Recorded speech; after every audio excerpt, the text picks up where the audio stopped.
We would have said we were at the Hyundai brand, but this show marks the start of a new brand called Genesis, which if you roll the clock back when they originally rolled out the Hyundai Genesis, some people were calling for them to do just such a thing at that point in time when nobody could understand why Hyundai would be going so far up market in their own brand, but they didn't at the time. They came out with the Genesis, then they brought over the Equus, and they really had some premium products under the Hyundai brand.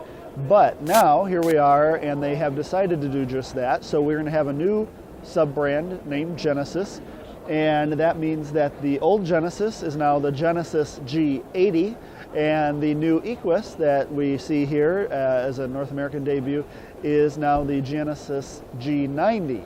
And it is a very premium feeling product. I can tell you that. It is still a large, imposing car, lots of technology, a cabin that's actually much improved. The old Equus had a lot of the features and luxuries that you would expect, but they just didn't feel quite polished enough or premium enough. There was still some switchgear and materials that didn't quite belong, and a lot of that looks to have been fixed in this model. And the particular attention to the rear of the G90 has really featured a lot of luxuries, reclining rear seats, controls for the audio and climate and everything back there, and it all feels much more premium than it did when the last Equus rolled those features out. Under the hood, they have fitted a new twin-turbo 3.3-liter V6, and that's a pretty stout engine, 365 horsepower. I'm sure it's all you would need, but they have also retained the 5-liter V8. That is a real powerhouse in itself. That's 420 horsepower, will be available.